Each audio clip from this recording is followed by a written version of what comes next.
Recording in progress.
All right, good evening, everyone. We will go ahead and call this meeting to order at 5:32 p.m., our special meeting of June 23rd, 2026.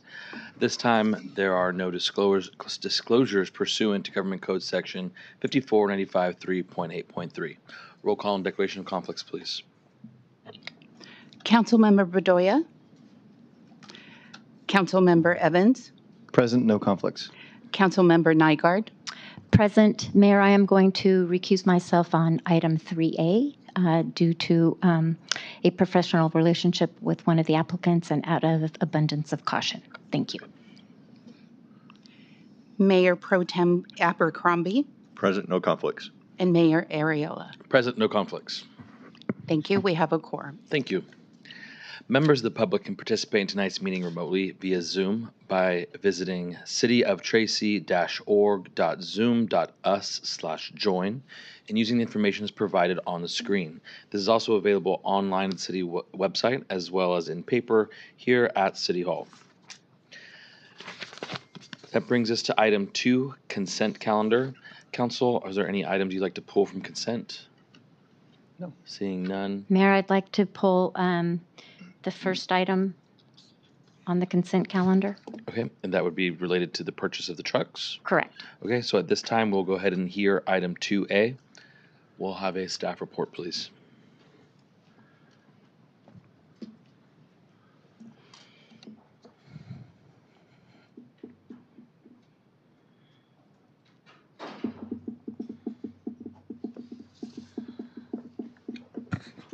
Mayor, staff is on their way. Understood.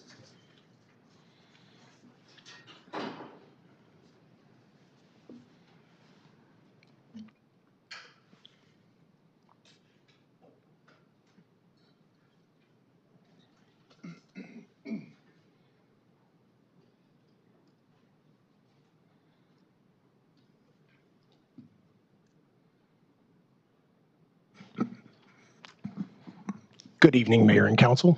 David Murphy, Assistant Director of Operations for Public Works. I'm here to answer some questions about item 2A on the consent calendar. What can I do for you? I'll go ahead and turn it over to Councilmember Nygaard. Thank you, Mr. Murphy. I appreciate you being present for this item. As staff and community are well aware that I am definitely a very strong advocate for sustainability. And in the report that you have drafted for this item, it does mention the East Bay Community Energy, I think it's the transportation transition audit that they did years back. And in that audit, they did do a detailed timeline and how we can transition our fleet, our vehicle fleet, into cleaner energy vehicles. And I believe at this point, you know, being that transition plan being about 5 years old, it showed about how many vehicles each year we should be transitioning to meet the state mandate. Do you recall how many vehicles in that report we should be actually transitioning to each year?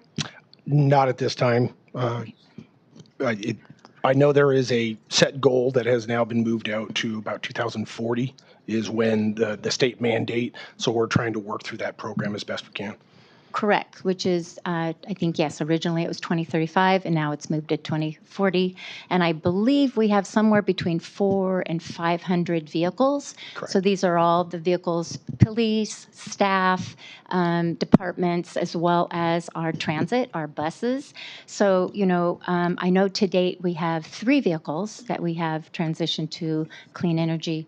So it puts a lot of pressure and demand on how do we make sure we are realistically transitioning in a good pace to be able to transition at least, you know, a large portion of our fleet by 2045. So, you know, I would like to ask, is the 3 or 4 vehicles that are on this agenda item, is it an emergent situation that we need to purchase them this year, or could we wait a year? Okay, so the 3 vehicles, 2 F-250s, I believe, and a F-150 are critical operational. Are they emergency vehicles? No. One is going to be going to animal services out for PD, so it depends on your level of concern for the animal services side, but they are critical operational needs. Yes, I'm concerned for all of our staff's responsibilities to make sure that our community is in good working order. So I just would like to see that we bring this item back, because I do not want to delay work. I don't want to delay work for our staff, but I do want to have, for the record, again, this, you know, that we're bringing up this item to show we have a commitment to move towards clean energy, and it is going to be a even harder transition, the farther we get along without moving more vehicles into that mode. So I would like to bring this item back for future discussion on how we can make sure we are looking at a good transition for vehicles. And I do believe a lot of this relies on our infrastructure for EV charging. And I do believe that there possibly could be a plan in place, and would love to see how we can make sure that we are staying on track. So I guess if there's a chance that we can bring back, asking for council support, that we bring back this item on EV charging, because I know that's part of your issue. We can't buy the vehicles unless we have the charging, but we don't have the charging, so therefore we're not buying the vehicles, and therefore we're getting behind on this timeline. So if we can bring back what plan we have for EV charging to meet the demand for our clean energy vehicle transition. Clarifying question. So we Is it- are currently putting together a energy efficiency plan that's in the works. Okay, So my understanding, that- Councilmember, if I may, is that you're asking for an update regarding the Yes. transition plan, which I believe you've already asked for. I believe I seconded. So staff, can you just confirm that that is happening? Yes, and I just want to be clear, is Councilmember Nygaard asking to continue this item or not approve this item? I will continue the item. Like I mentioned, I do not want to have any work stoppage or delay any work in the community. I'm just saying that, yes, we are getting farther and farther behind in this transition, that it is going to be harder to catch up in the years ahead. So that I would like to just see the plan so that we can make sure we're staying on track. Understood. Thank you, Councilmember. And to clarify, you mean you're okay the item moving forward this evening? Correct. Okay, thank you. Yes, thank you. So not continuing the item, moving this item, potentially moving this item forward, and then coming back with a discussion item where we talk about some of those things that we've talked about in terms of the energy audit and how it plays into our overall transition to clean fleet. Yes, which Correct. should include the EV charging. Yes, Correct. yes. Thank you. Thank you. All right, any additional council questions at this time? Seeing none, and I'll note for the record, Councilmember Bedoya arrived at 5:35. And at this time, we'll move to public comment. Would any members of the public like to speak on item 2A? Seeing none in chambers, do we have any online? No, Mayor, no speakers online. With that, I'll go ahead and close the public comment period for item 2A. Return to council for further discussion or entertain a motion. Make a motion to approve 2A. Second. We have a first and a second. Roll call, please.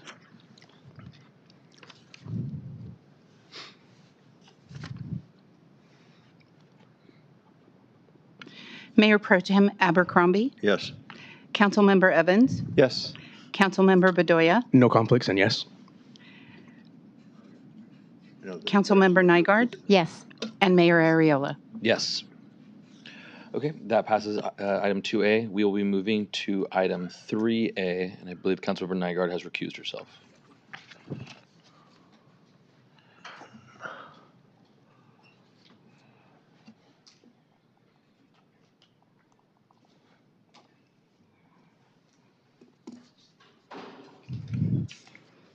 Good afternoon, Mayor and Council.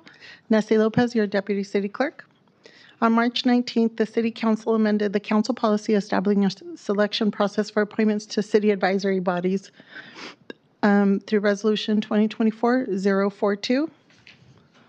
Section D of the appointment policy requires the full council in open session to review applications, interview applicants, and make informal recommendations to the mayor. One vacancy to the Parks and Community Services Commission occurred on April 1st, 2026, when a commissioner was appointed to another commission. Per the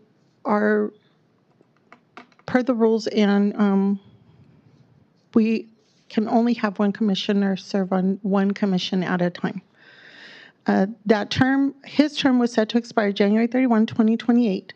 Recruitment was open from April 23rd, 2026 to May 7th, 2026. At that time, 6 applications were received.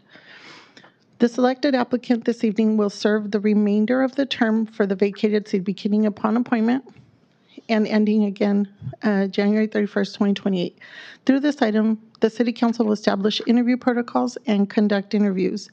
City Council's appointment process for boards, commissions, and committees is established in the appointment policy, again adopted by Resolution 2024-042. And this policy includes provisions for vacancies with less than 6 months remaining and for emergency appointments, prohibits concurrent service on multiple City of Tracy boards and commissions, and requires appointees to meet residency requirements, of which was verified by City Clerk's staff. Determining interview protocols, again on April 16th, the 2024, the City Council had established interview protocols when they were trying to fill 2 positions on the Planning Commission. This council may use the same protocols for the Parks and Community Services Commission vacancies that are before us today, or vacancy that's before us today. The council must also select interview questions, and staff recommends using the previously approved questions that have been placed on the dais for you and were published in the agenda on June 22nd, 2026, as they remain relevant. The interview and appointment process is expected to be completed within the 2-hour period, and the suggested process is that each council member ask 1 question.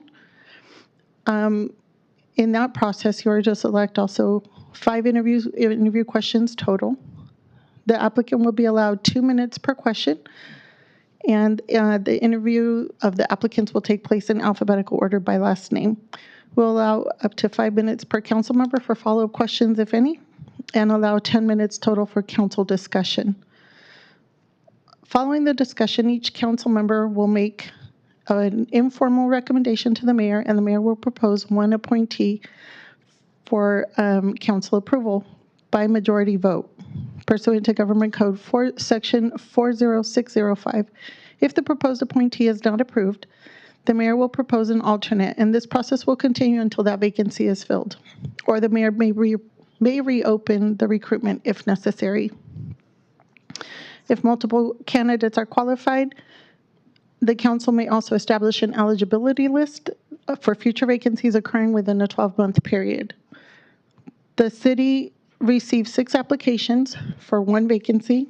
Personal information was redacted, and staff has verified again that all the applicants meet the residency requirements for the appointment policy.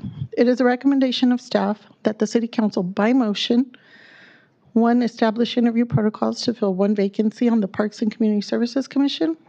2, conduct interviews of 6 applicants. 3, upon conclusion of the interviews, appoint 1 applicant to fill 1 vacancy on the Parks and Community Services Commission for the remainder of the term for the vacated seat beginning upon appointment and ending on January 31st, 2028. And 4, establish an eligibility list for the Parks and Community Services Commission if applicable. I also want to state that we have 1 applicant that was unable to attend in person today, and he will be joining us via our Zoom meeting this evening. He does request that he is overseeing a tournament at Legacy Fields this evening, and he is requesting if he can be called upon after 6 p.m., if at all possible. So that would be at your direction, and he's your second interview. Is that Mr. Granillo? Mr. Granillo, yes. And then for the remaining applicants, again, we will be interviewing them in alphabetical order. We do ask that the all but, I believe our first applicant is Mr. Espinoza, and everyone else will follow me. We'll go out this door, and then we will call you in 1 at a time. Okay, that concludes my staff report. All right, thank you. I'm actually going to ask all of our applicants to step out while we discuss our questions first. So if we could have our applicants please join Ms. Lopez, and then we'll continue in just a second. Yeah, and I'll go with you because I have to make sure.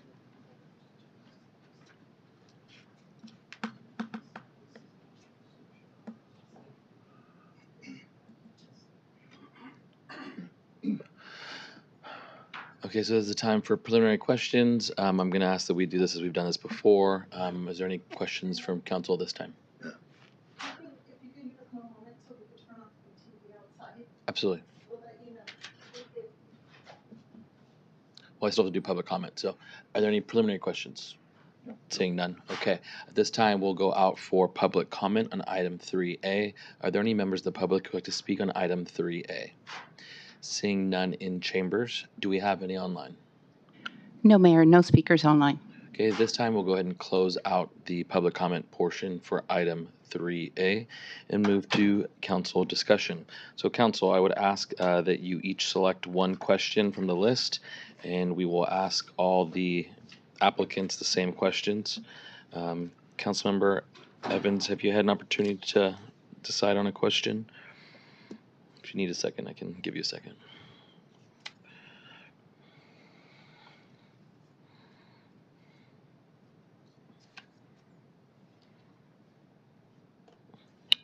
Sorry, Mayor, is that to me? Yes. So I don't see my question here. I'd like to add a question, Okay. simple question of why do you wish to serve on the Parks and Community Services Commission? Okay. Councilmember Bedoya, is there a question you'd like to ask? 6. 6. And Mayor Pro Tem. 9, please. Is that 9? 9, please. Okay.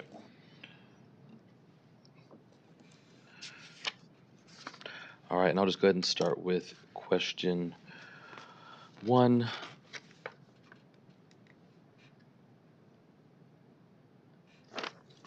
All right, so at this time, I'll be moving to proceed with the interview questions selected as questions 1, 6, 9, and additional question 12. Why do you wish to serve? Any objection? All in favor?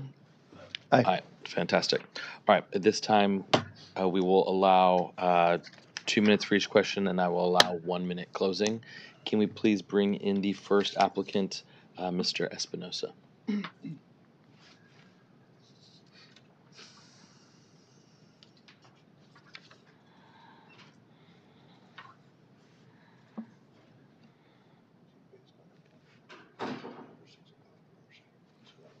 Yeah. One.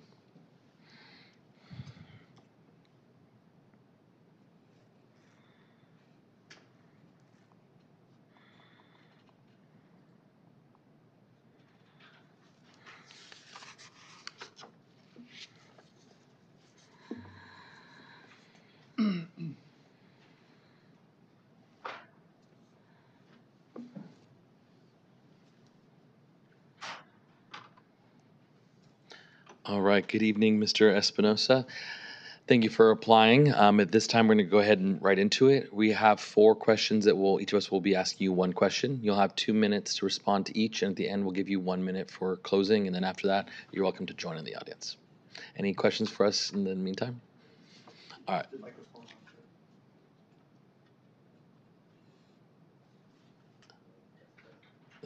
No, I can't quite hear you. Let's try it again. Staff, can we have someone help with our microphone, please?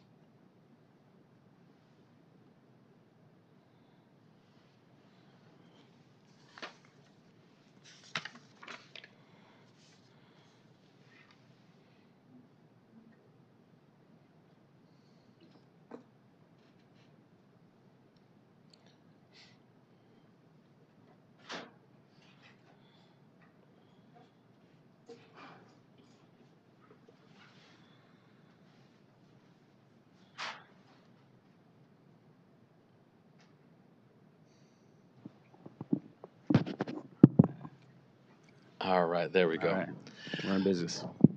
All right, so we'll go ahead and get started. Mr. Espinosa, could you please share your experience, training, and interest in the Parks and Community Services Commission and include any involvement you've had in serving local community groups such as task forces, service groups, fraternal groups, or boards and commissions? I haven't served on any boards or commissions to this date. I have served as a coach in the community for years here within Tracy. I serve as program leaders and supervisor and managers for programs and organizations within my agency that I work for currently. All right, thank you. Councilmember Bedoya. All right, Mr. Espinoza, welcome. Please discuss what you perceive as positive effects of parks and recreation activities and also any negative impacts or needs. I think that Parks and Recs is a positive in any community as it brings families together. It's important. It helps promote health and mental wellness. So I believe that it's a vital and important function in any community, in any city. Okay, thank you. Mayor Pro Tem. Thank you, sir, for being here. Appreciate. You're welcome. How can the Parks and Community Services Department stay responsive to community and participant needs in delivering high-quality recreation programs to Tracy, given a limited budget? By getting out and learning what the residents want, listening to them, and then bringing it to you guys to see if we have the budget and the means and the resources to put in effect. Thank you, sir. All right, and Councilmember Evans. Thank you for stepping up and being willing to serve. Appreciate you for doing this. You're welcome. Thanks for having me. My question to you is simple. Why do you wish to serve on the Parks and Community Services Committee? Well, as a resident here in Tracy, I'm passionate about improving and maintaining the quality of life here for residents in the community. And I feel I can do that by working with this commission and working with this council. Thank you. All right, and finally, you have 1 minute to go ahead and give us a closing statement.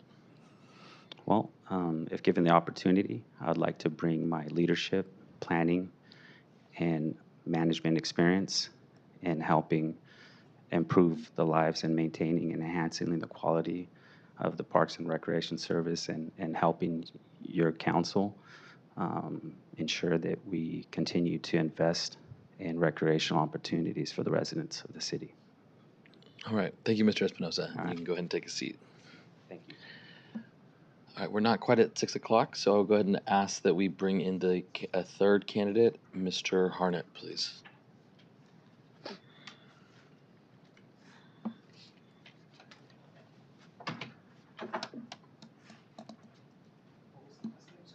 Harnett.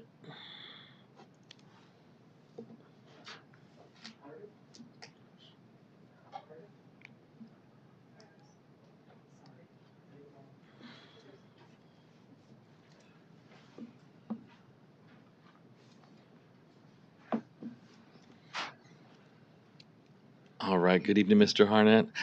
We will each of you be asking you a question. You will have 2 minutes to respond to each question. At the end, you'll have 1 minute for a closing statement. Do you have any questions for us? No. All right, we'll go ahead and get started. And thank you for being here today.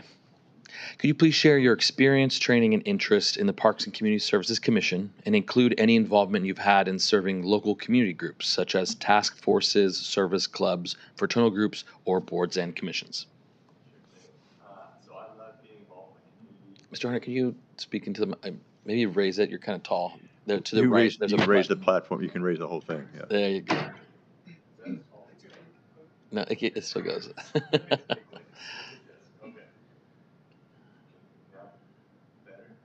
That's better. Yeah.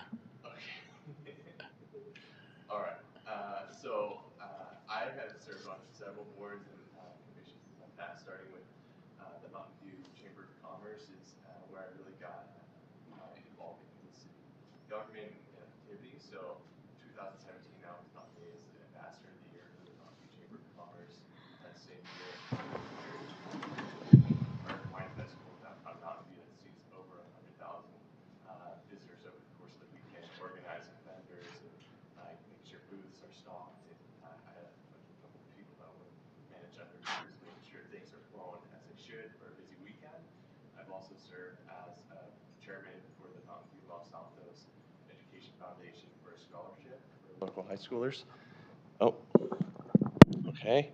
I've also been a Moose member here in Tracy, and I've also been a board member, active board member for the Kids Bike Lane, which is a nonprofit over in Livermore, helping get access to the local youth there and bringing the community together on two wheels.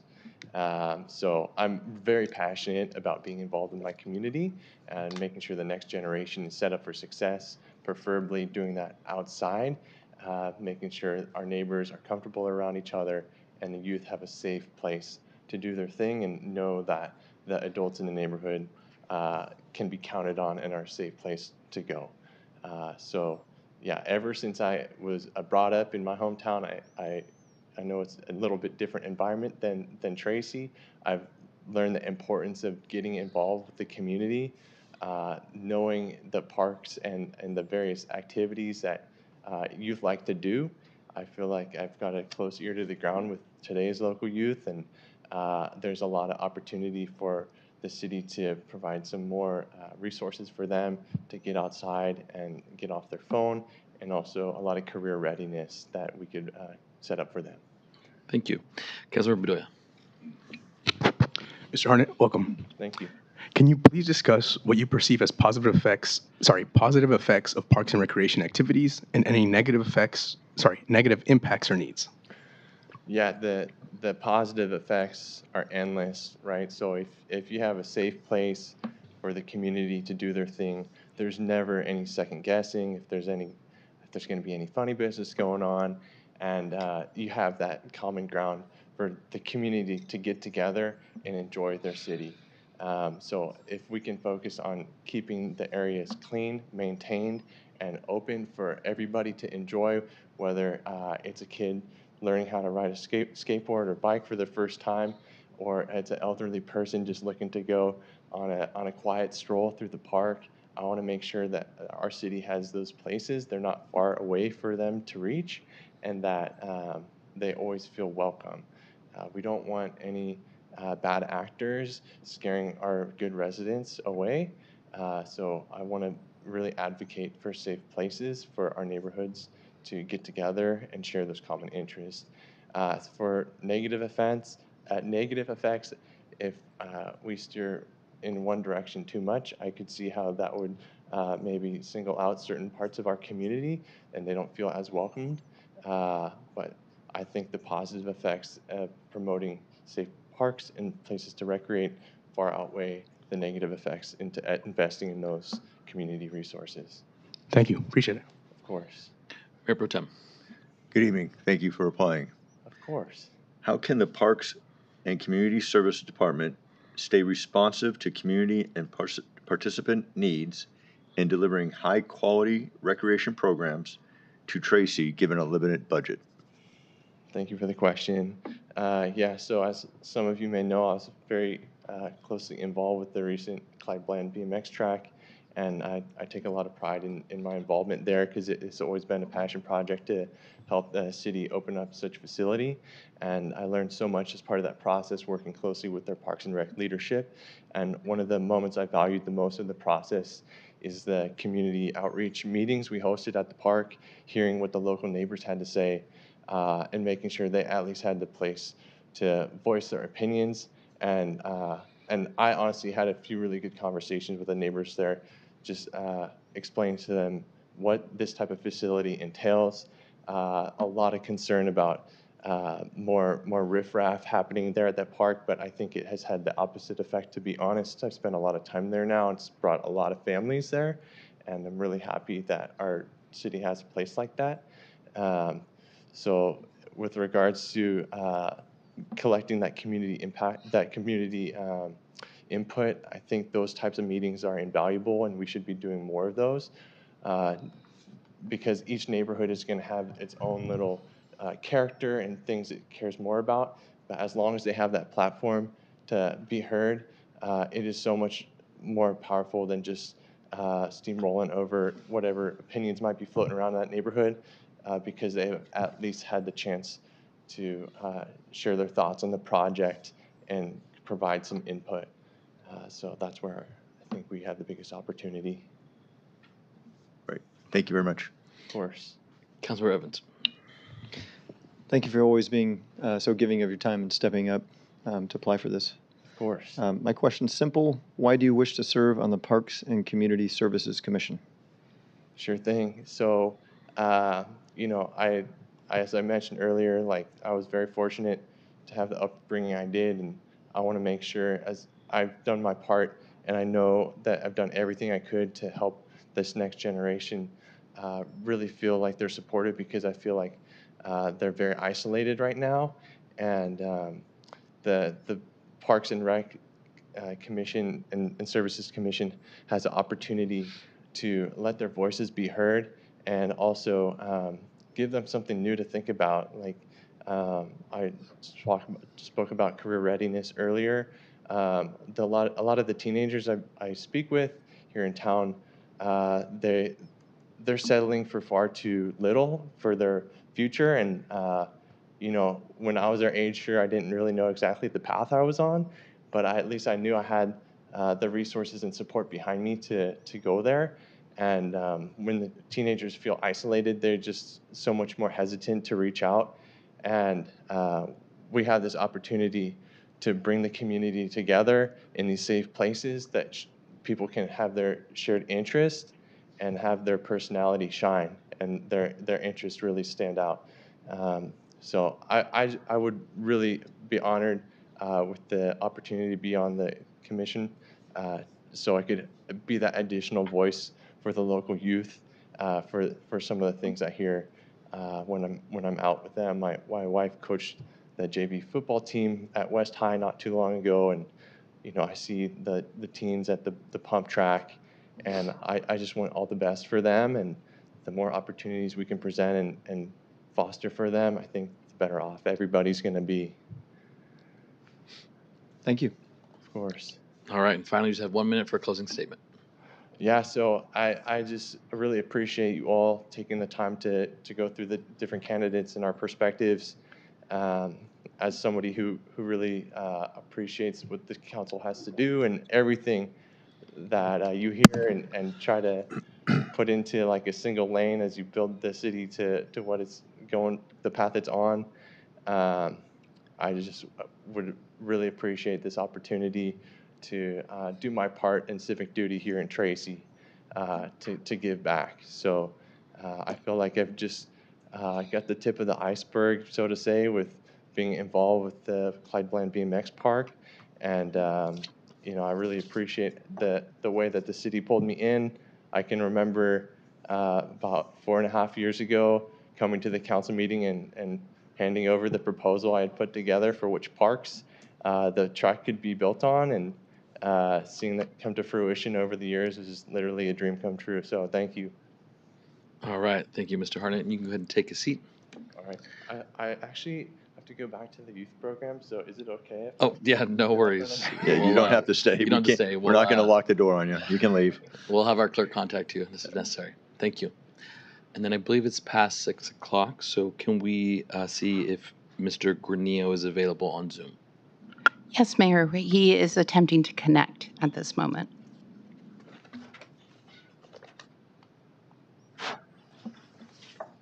You can't leave.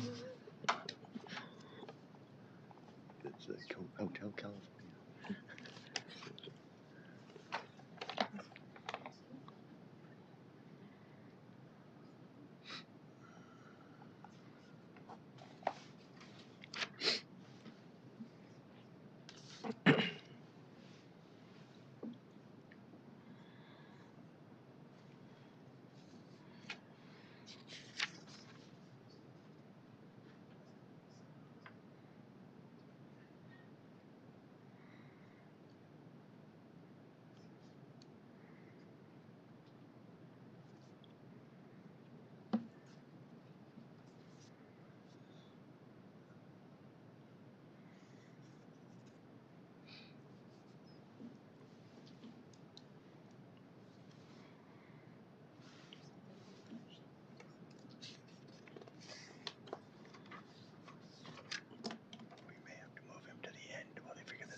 If we're unable to get him on, perhaps we should continue and see if we can get him after the next candidate.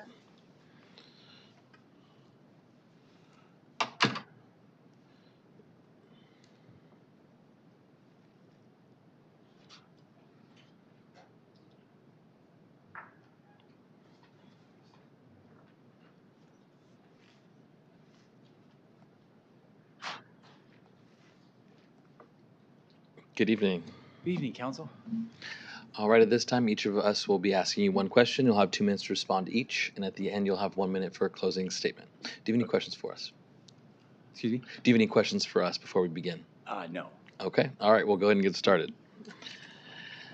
Could you please share your experience, training, and interest in the Parks and Community Services Commission and include any involvement you've had in serving local community groups, such as task forces, service clubs, fraternal groups, or boards and commissions?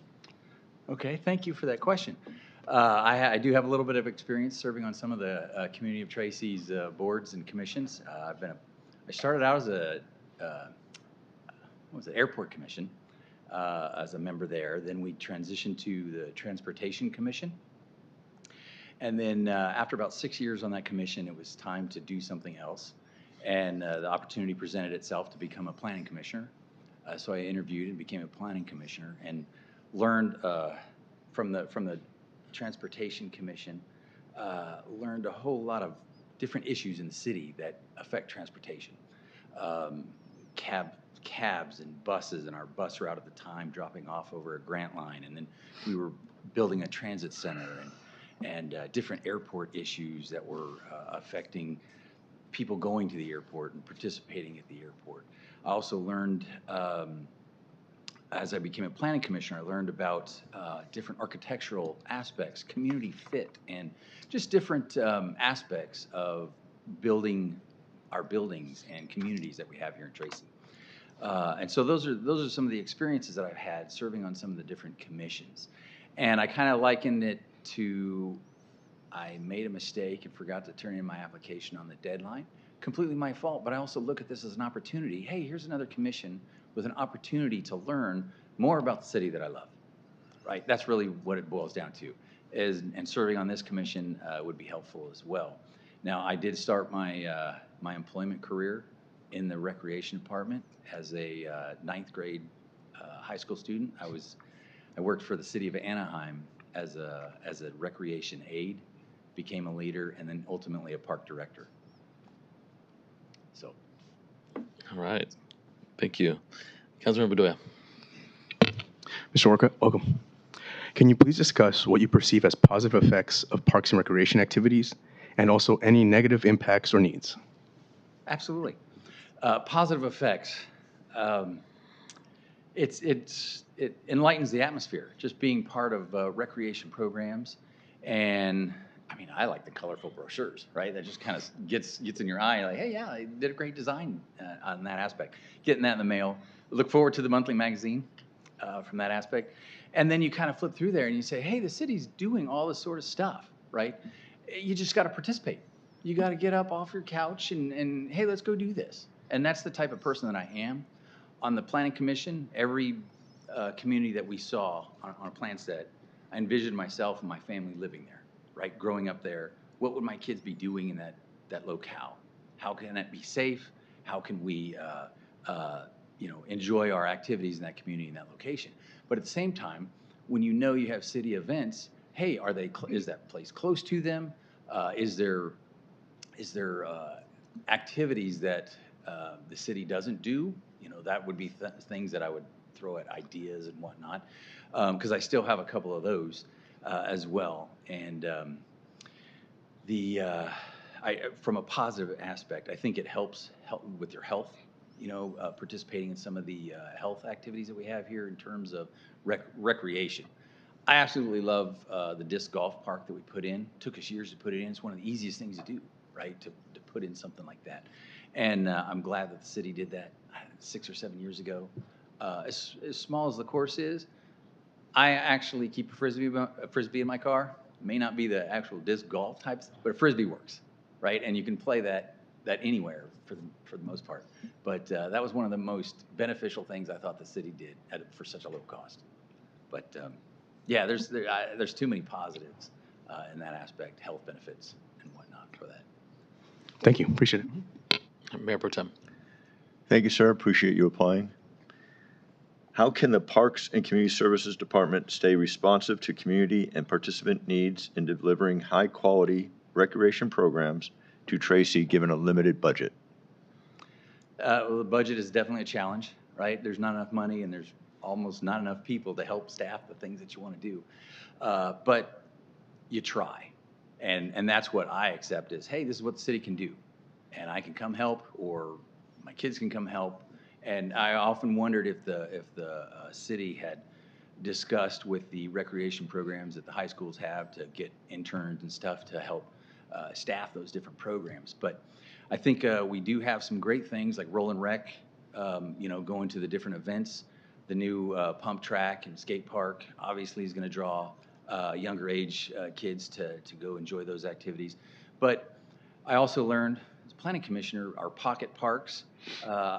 I took my kids to the local one in my 41 unit housing development, but it's limiting. And so you have to kind of, hey, get the kids in the car and go to all the other parks to really enjoy the different activities of those entities, because different parks have different things. Some have swing sets, some don't. Some have the climbing, the little wall climbing thing, belay, I think it's called. And so as a parent, hey, go to those different things to get your kids out and recreate. I think I grew up, hey, bicycle, you rode 3, 4, 5 miles type of thing, did a whole bunch of different stuff. Nowadays, the kids aren't as conducive to doing that. Some are, but their parents set up play dates and activities and take the kids to different things and whatnot, which is just as useful. But if they don't experience all the different parks, they really miss out on the different fun things that are at each one. Sports activities, I think, are a big part of our community as well. And I think there's just a lot of positivity with that. But going to the finance question is really, as a commissioner, be an advocate for your programs. That's the best thing you can do, and explain how beneficial they are. Great, thank you. Councilmember Evans. Thank you, and thank you, Mr. Orcutt, for being generous with your time and being willing to step up to serve your community. I think you'll find my question simple. It's, why do you wish to serve on the Parks and Community Services Commission? Well, it's an opportunity to learn something new, right? That's the first thing. I like to, bottom line, I want to contribute to the city that I love, right? I've been here since tax day 2004 when I closed on my house and moved in. And so the best way to be involved is to do stuff and be on a commission so that you can kind of know what's going on. You get, a little internal information that hey, we're going to do this. And then you can go home and tell your kids, hey, this is what's kind of happening. And then they get excited, and then you go and participate, be a part of it. As for this, like I said, I go back to my early days of growing up as a recreation leader and an aide and then becoming a park director. I had to run recreation activities at Maxwell Park, and that was in Anaheim. And you learn kind of on Saturdays after all the little leagues were done, the different kids that came through the park throughout the day, we had different activities for them to do. They had table games, but every once in a while it would just be, hey, impromptu, kids wanted to play football. So you go to the rec shack and you grab the football out there and you toss the football around. I think, I don't know if it's called that now, but Smear the Queer was a game that the kids would get the ball and they would go and tackle each other, whoever had the ball type of thing. The just different ideas that any of the leaders, aides, or even the director could come up with. Arts and crafts was a couple things you could do with the kids, and it was an 8-hour shift, every Saturday. And then eventually the city did get some more money. They expanded it to Tuesdays and Thursdays after school. And so you'd have to come up with a program to have the kids do stuff. And we'd take attendance. That was kind of the return on the investment. How many kids did you have during those 2 hours or 3 hours that you had? So you reported that back to the city staff to know, hey, your program was pretty successful. Thank you. All right, now you have 1 minute for a closing statement, please. I'm sorry, I don't... You have 1 minute for a closing statement. Oh, closing statement. I like to contribute. I like to say that as an Air Force officer, growing up, understanding quality improvement and different quality programs to the latest one that they had was continuous improvement. That's what I'm all about, is continuous improvement. We have a program. Hey, is there different ideas or things that we can bring to it to continually improve it? And that's the constant goal. right? You never reach the perfect thing, but you keep trying, and some things work, some things don't work, but you take those positives, run with them, try it again a few years later, or hey, you start from scratch and do it all over, and you see how it gets molded and shaped with the different entities that participate and become involved in your program. So I'd like to say thanks for the opportunity to get to interview, and appreciate your guys' time as well. Thank you. All right, and you're welcome to join us here in the audience if you'd like. Thanks, I appreciate it, guys. All right. Can we see if Mr. Granillo is available on Zoom? We've been having some difficulties getting him connected. Okay. So he's not online at this time. Okay, no worries. At that, then we'll go to the next applicant, which is Ms. Powell.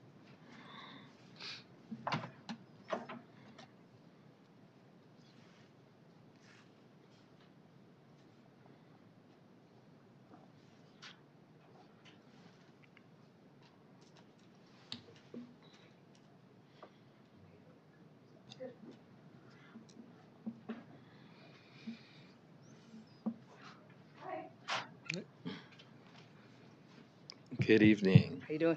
Good. How you doing? So we will have 4 questions for you. Each of us will ask 1 question. You'll have 2 minutes to respond to each question, and at the end you'll have 1 minute for a closing statement. Do you have any preliminary questions for us? No. All right, we'll go ahead and get started. Can you please share your experience, training, and interest in the Parks and Community Services Commission? Include any involvement you've had in serving local community groups, such as task forces, service clubs, fraternal groups, or boards and commissions. Sure. So I'm going to start with the personal. So I grew up in the Bay Area as an avid user of the Parks and Recreation in my community. I was an underserved youth, meaning my parents didn't have a lot of resources. Through Parks and Rec, I started off in the Little Warriors, and ultimately I actually ended up working for the City of Newark Parks and Recreation Department. I understand firsthand the impact of these programs on young people and their outcomes. I was able to turn those experiences into a college basketball scholarship, which I would not have had an opportunity to do had it not been for the local Parks and Recreation Department. That journey led me to really go down a path of dedicating my life to children, youth, and family services. I hold a master's degree in social work with an emphasis in children, youth, and family services, and a doctorate in education as well. In addition to that, I've worked in Parks and Rec as a recreation leader and coordinator, and an intramural sports coordinator at the collegiate level as well. Locally, I've been involved in several things. I'm a member of the Tracy African American Association, Alpha Phi Omega Incorporated, which is a service fraternity as well, and I currently participate in the San Joaquin County Behavioral Health Advisory Board as an appointee of the San Joaquin County Board of Supervisors. My interest is I have a family who moved here as a young family. We avidly participate in our local programs. And one of the things that I've noticed is that as our community grows, currently there's not a lot of representation, even though we have a focus on growth in Tracy. My son is 2. He participates in library services, preschool story time. And he goes to the parks every day. We're actually on a park tour, visiting all the parks around the community. That's a little bit about me and my involvement in the community. Thank you. Councilmember Bedoya. Ms. Powell, welcome. Can you please discuss what you perceive as positive effects of parks and recreation activities, and also any negative impacts or needs? Yeah, so for me, I come to this work as a social worker. And so as a social worker, we believe Parks and Recreation, Parks and Community Services, what we call it, is really about the overall health and well-being of individuals and community health and well-being. The lens that I bring to Parks and Community Services is one that's grounded in social determinants of health. We know that there are physical impacts on families, young people, and individuals when they're involved in parks and recreational programs. We also know that there are mental health impacts. There are environmental impacts. There are community and belonging impacts. All of these are aspects of social determinants of health. And when children, families, and adults participate in those programs, they have positive impacts on the outcomes, their overall heart rates, and the list goes on and on. But all of these things really impact and really are indicators of the overall well-being of an individual, a family, and the community as a whole. Appreciate it. Thank you. Mayor Pro Tem. Ms. Powell, thank you for being here tonight. Appreciate it. How can the Parks and Community Service Department stay responsive to community and participant needs in delivering high-quality recreation programs to Tracy, given a limited budget? Yeah, I think this is a great question. You know, one of the things that I noticed when my family decided to move here a couple years ago was that our community actually had a master plan for parks and community services, which is not the case in every city. So I just want to acknowledge that and the hard work that the community has done. I think that community plan, the master plan that we already have, is grounded in community insights and feedback. And so for me, it really is about continuous improvement. The master plan shouldn't be a plan that we do every 15 years and it guides the work, but it really should be a plan that we review on an annual basis, that we get feedback from the community annually, and that we use that to improve, shift our practices and process. So we believe in this cycle: plan, do, study, act. So it's a living document. And as we look at our budget and we look at the way services and resources are being used, you adjust the plan accordingly. We know that from 2022 to 2040, needs will change and they'll shift. And so when you use that plan, do, study, act cycle, you're able to use the data to make incremental changes to what's in the plan as well as the fiscal budget as well.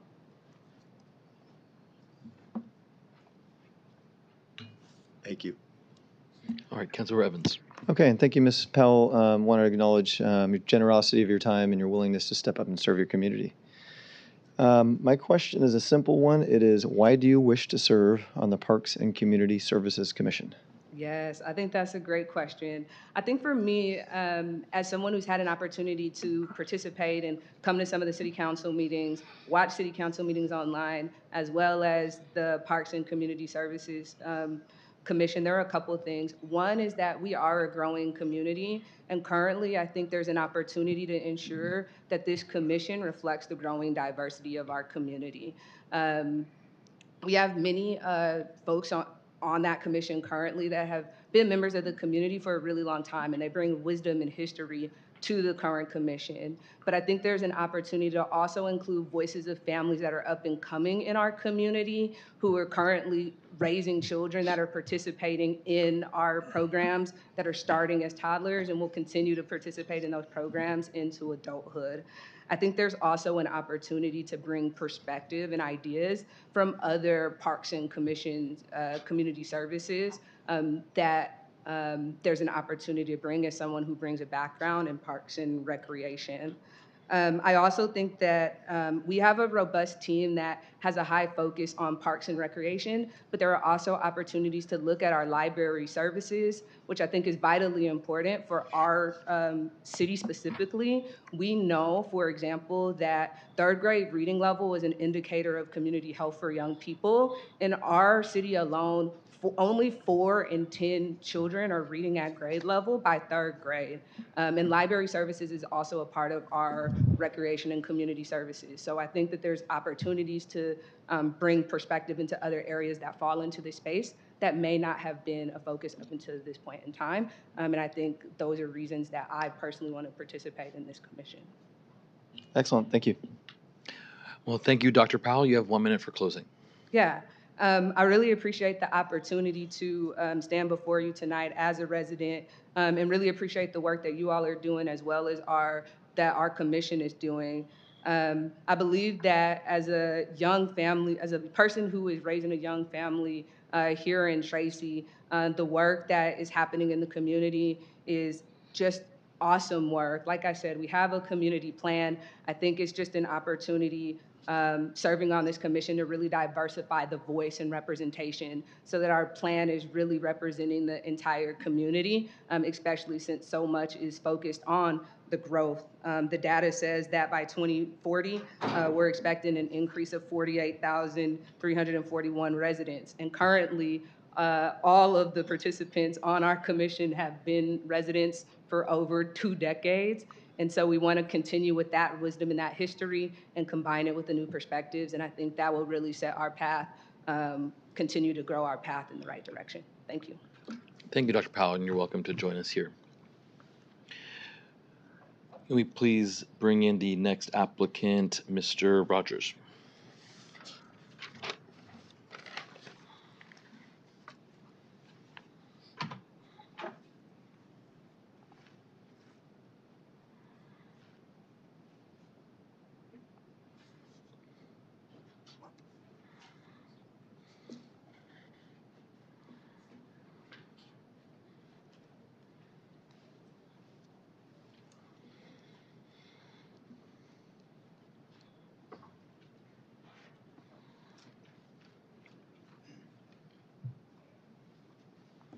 Hi, good evening. So we will be asking you a question each. You will have 2 minutes to respond to each question. At the end, we'll provide 1 minute for a closing statement. Do you have any preliminary questions for us? No, not this time. All right, we'll go ahead and get started. And thank you for joining us today, Mr. Rogers. Could you please share your experience, training, and interest in the Parks and Community Services Commission and include any involvement you've had in serving local community groups, such as task forces, service groups, fraternal groups, or boards and commissions? So my most recent experience. Mr. Rogers, can you bring the microphone a little closer to you? Like a little closer? Yeah. Okay. So my most recent experience, better part of a decade, 11 years as a manager at Amazon here in Tracy. I worked at both warehouses. And I have a master's in information science. And I've been a resident here for about 10 years. Like I moved here for Amazon, basically. And I have the entire decade of logistics management experience, large teams, budgets, and projects that impact the entire fulfillment network, North America. And any other involvement with the city, I led the Amazon Cares group at both facilities. So we did the volunteer events, such as like beach cleanups. I think we have 2 parts or 1 part of the highway for cleanups, food drive, toys drives, and things of that nature that I coordinated or participated in throughout my time there. And see, I guess my main interest in applying is to spend the time that I have right now. I invested the next 12 to 18 months to be at home with my daughter full time, and I wanted to be productive with that time that I'm not with her, like she's in school or one of her 100 activities, to give back to the community that I'm invested in with the experience that I have, whether it's Parks and Rec or something else that comes up in the future. Like I'm available and like I'm invested and ready to contribute however I can. Thank you. Councilmember Bedoya. Mr. Rogers, welcome. Can you please discuss what you perceive as positive effects of parks and recreation activities and any negative impacts or needs? Positive effects would definitely be the physical, mental health aspects for the community, and then say the negatives or the needs would probably be maintaining the existing structures, scaling as the city grows and expands, and then shade, definitely shade. Like just put a huge umbrella over the city and we'll be good. Let's see, and I think that's it. Yeah. Thank you. Appreciate it. Mayor Pro Tem. Thank you for being here, sir. Appreciate you applying. How can the Parks and Community Services Department stay responsive to community and participant needs in delivering high-quality recreation programs to Tracy, given a limited budget? Yeah. So first is safety and quality, just like in my line of work. So safety in the parks and programs, quality or the maintenance of the facilities and programs that we provide.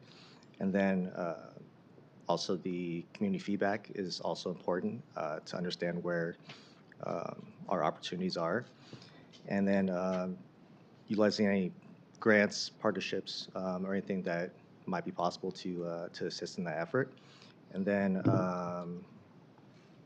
measure the outcomes of that. Thank you. Councilmember Evans. Thank you. And Mr. Rogers, wanted to say thank you as well for being generous with your time and being willing to step up to serve our community. Absolutely.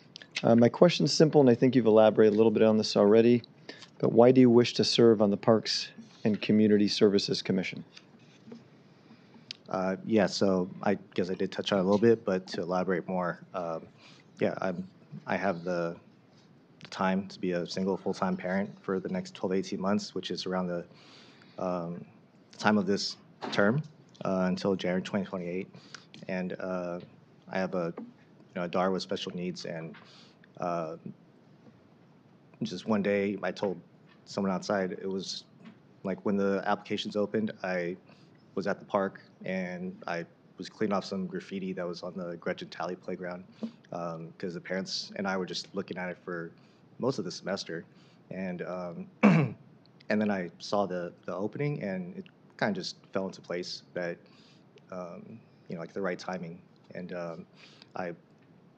I'm here for the long run, and so is my daughter. And so I feel, I have experience and insight, not, internally in the government, but from the outside, that I think would be valuable to contribute to the future of our parks and recs and the continued upkeep of it as well. I've also done a survey on the top features that would be needed for Gretchen Talley. Made like a QR code and gave some parents at school, about like 80 to 100 people. Nothing crazy, but and it was not very surprising results, but very interesting. And I believe I shared it with the department as well. But I just have a big interest in, the community and all that has to offer for my child and for everyone else. Excellent. Thank you. All right, at this time, you'll have 1 minute for a closing comment.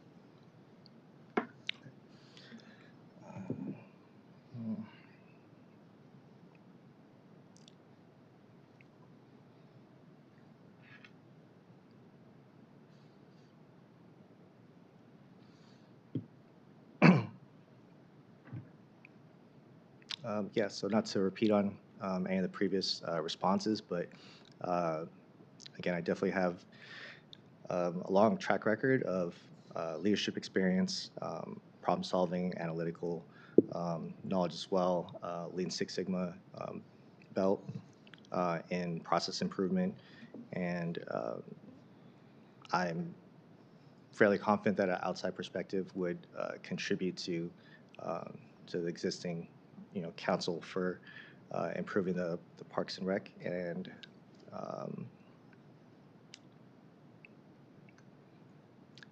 that's all I have to add. All right. Well, thank you. You can go ahead and take a seat. Yeah, thank you.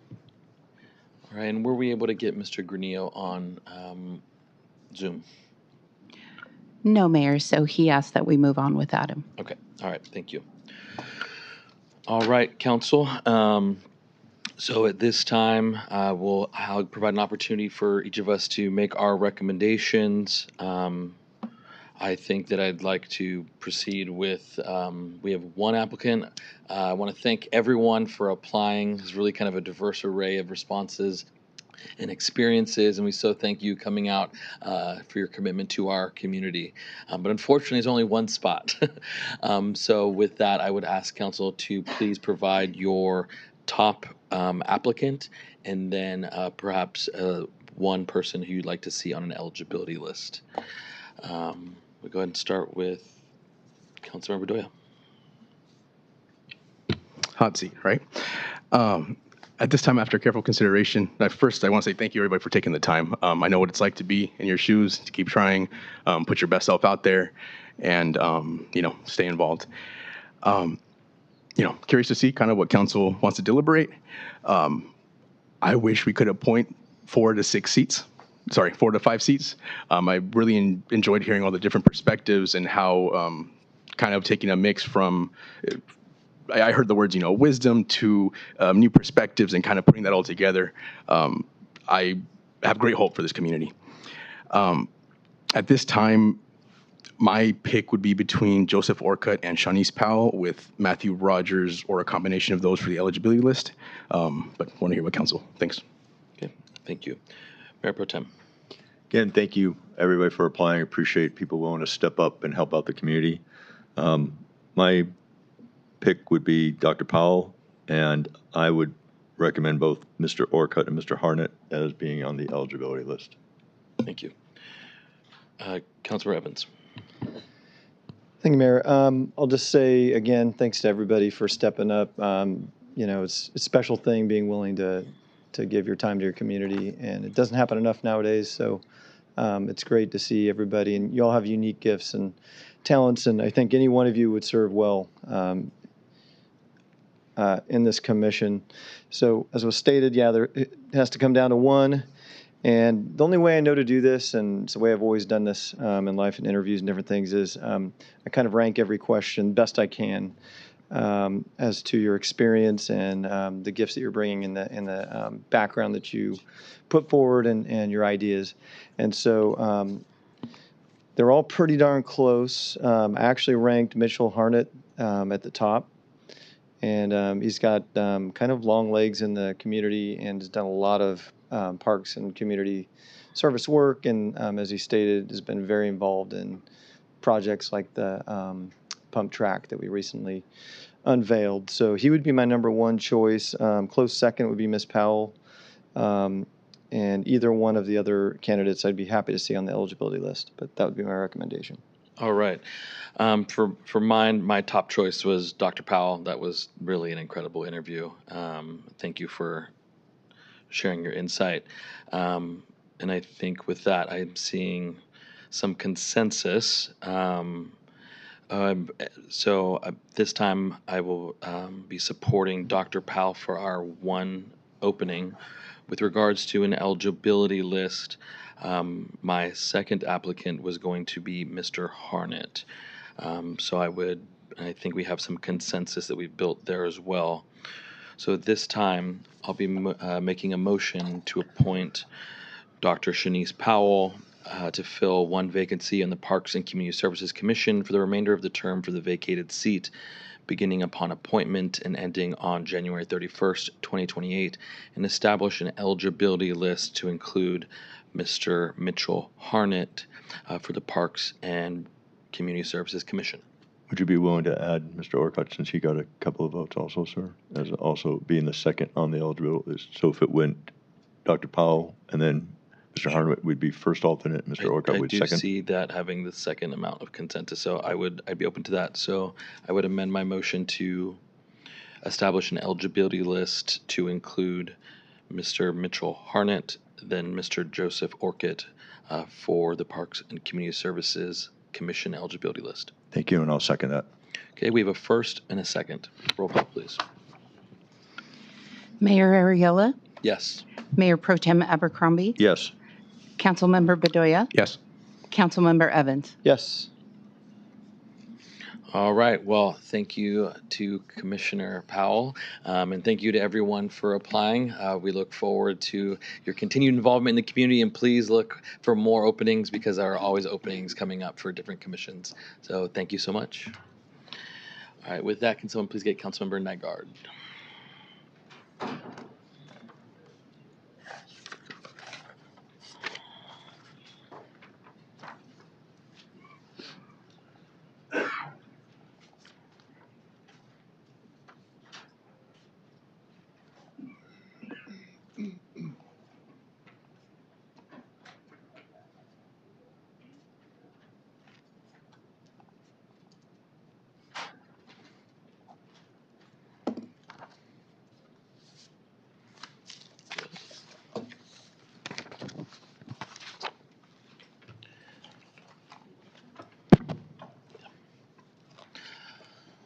All right, so Councilmember Nygaard has returned, and so this time we will move to public hearings. We have item 4A, which is regarding the ordinance for oversized vehicles and trailers.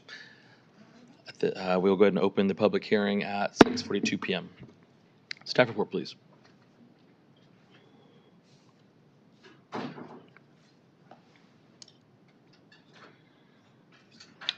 Mayor, 1 second. We are trying to find the lieutenant.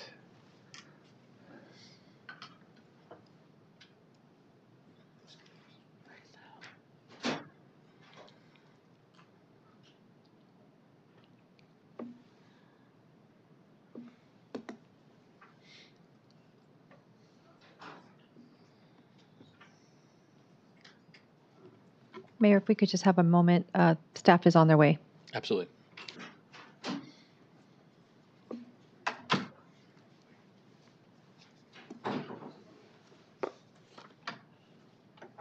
We'll go ahead. We'll go ahead and take a 2-minute recess. Thank you.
All right, we returned from recess and we're joined by Lieutenant Garcia. Will we please get a staff report on item 4A? Good evening, Mayor, council members, and everyone here tonight. Thank you for the opportunity to speak. My name is Dan Garcia, and I am the lieutenant for the Bureau of Special Operations at the Tracy Police Department. I'm here to propose that the City Council consider adopting a new ordinance, Chapter 3.60, Parking of Oversized Vehicles and Trailers, to the Tracy Municipal Code. This ordinance is the result of a careful analysis, which included reviewing ordinances from other cities and gathering community input. It addresses a growing concern in our city, the unregulated parking of oversized vehicles and trailers on our public streets. The key concerns this ordinance aims to address include enhancing public safety. The ordinance is designed to improve roadway visibility and reduce safety risks for both pedestrians and motorists by limiting the duration and locations where oversized vehicles and trailers may be parked.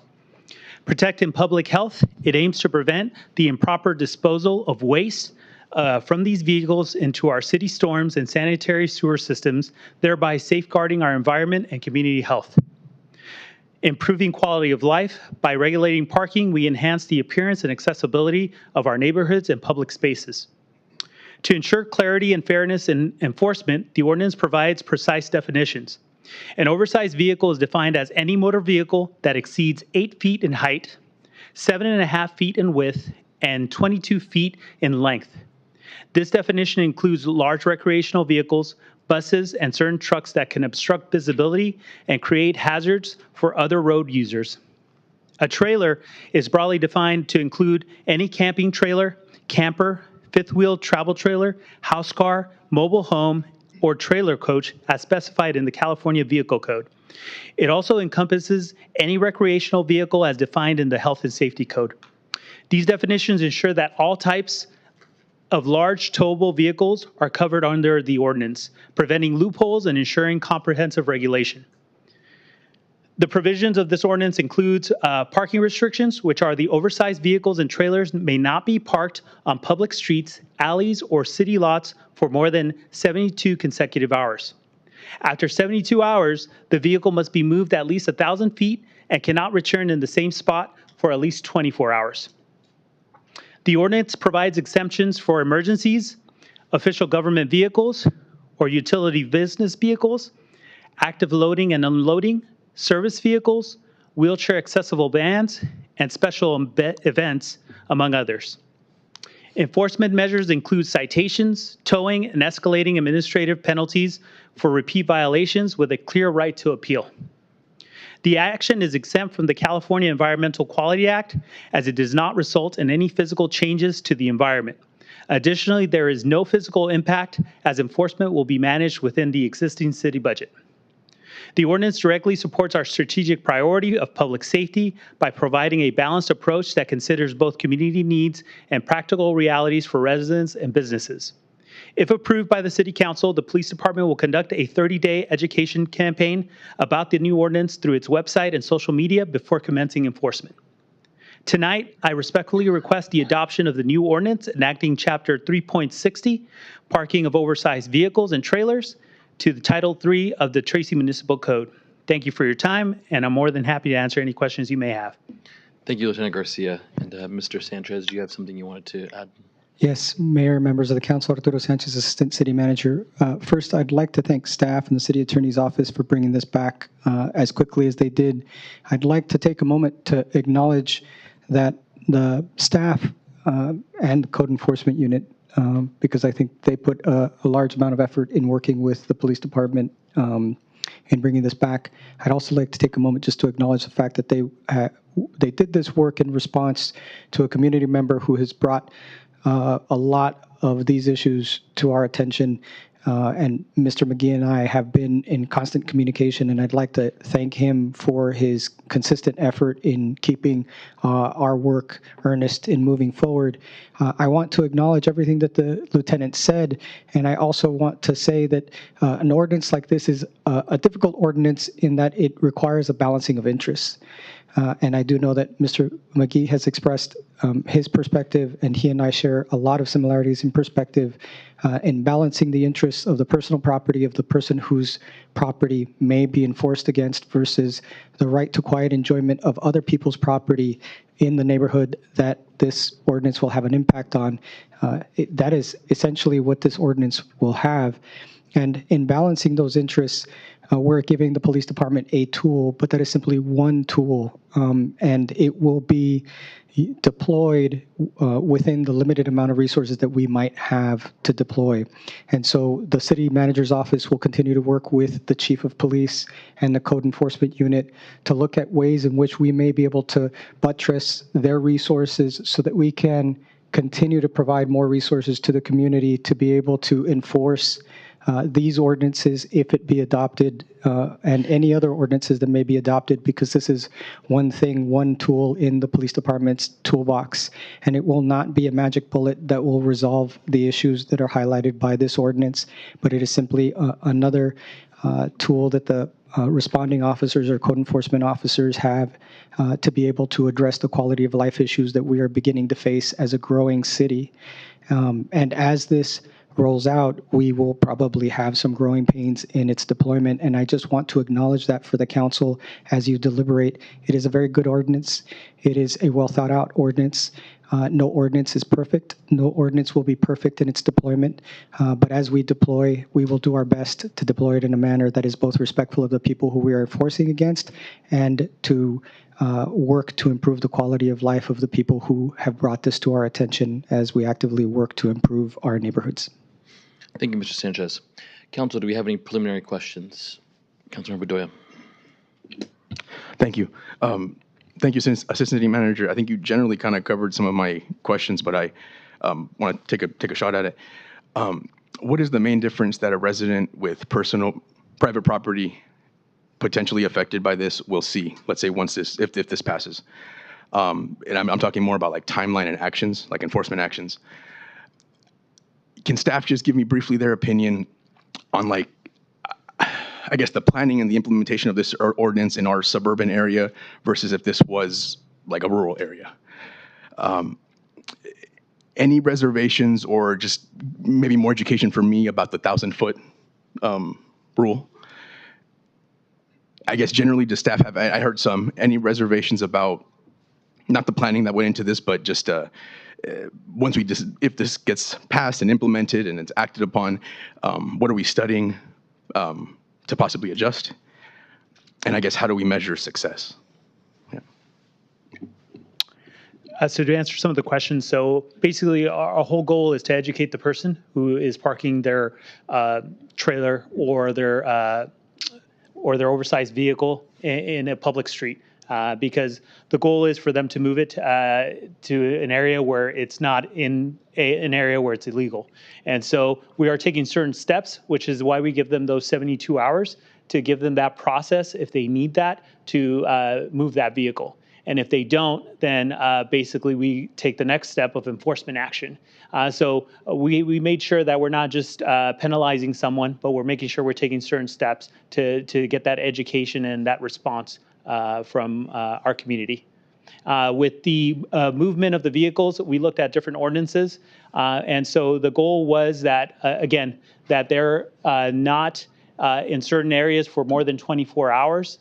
We believe that the 1,000-foot, looking at other ordinances, was fair as far as the movement of the vehicle within those 72 hours. All right, thank you. Any additional questions this side?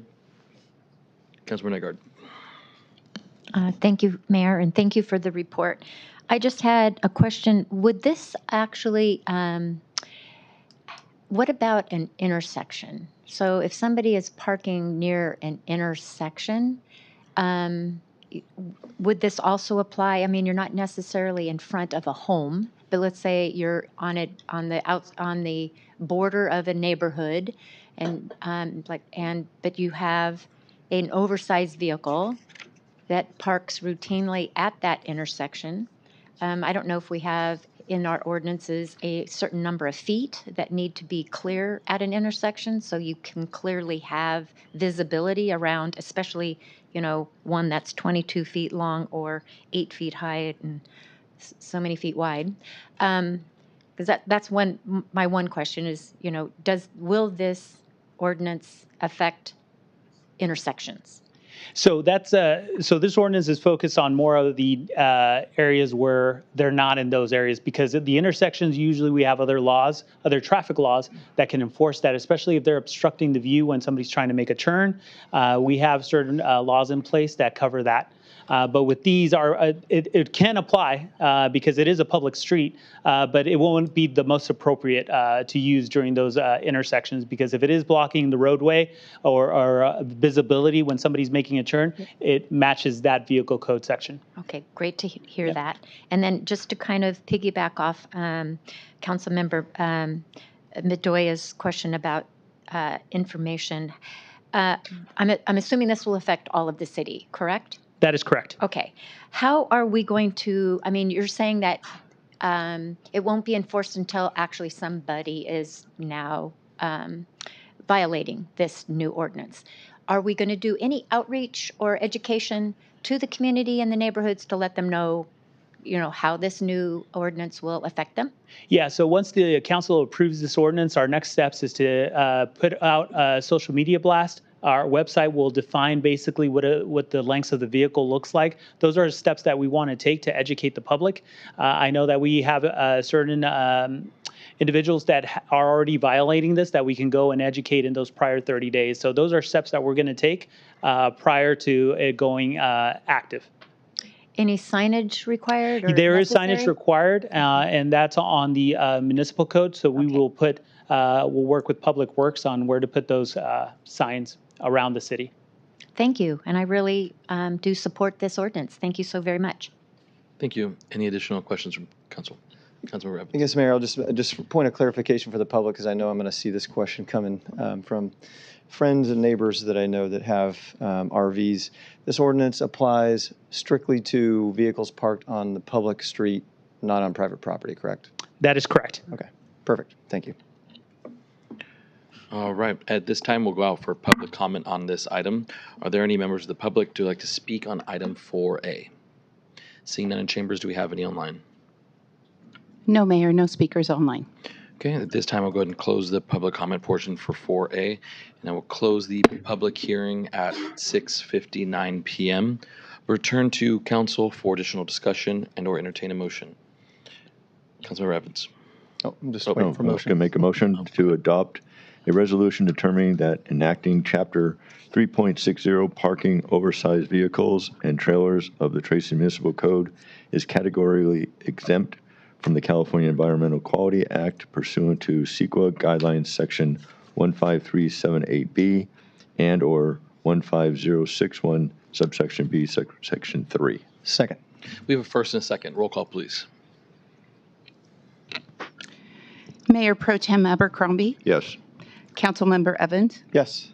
Councilmember Bedoya, Yes. Councilmember Nygaard, Yes. Mayor Arreola. Yes.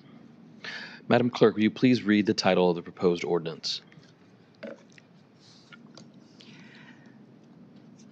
Enacting Chapter 3.60, Parking of Oversized Vehicles and Trailers of the Tracy Municipal Code. Motion to waive the first reading by substitution of title and introduce the ordinance. Second. We have a first and a second. Roll call, please. Mayor Pro Tem Abercrombie, Yes. Councilmember Evans, Yes. Councilmember Bedoya, Yes. Councilmember Nygaard, Yes. Mayor Arreola. Yes. All right, the ordinance passes. Thank you to our Tracy Police and Code Enforcement. I know you have a lot of work ahead of you. All right, next up, that brings us to item 4B, which is regarding conditional use permit for the Sprouts Farmers Market sign. Can we have a staff report, please?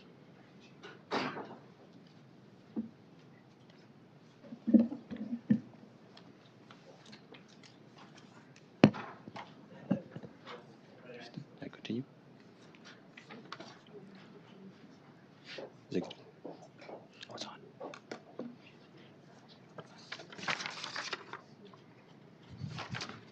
Do I start talking?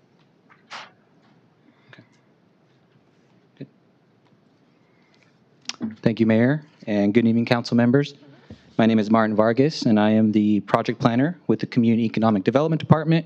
The project before you tonight is a specific plan amendment and conditional use permit for the installation of 3 wall signs on the Sprouts Farmers Market grocery store building. Can I get the PowerPoint, please? Channel 26.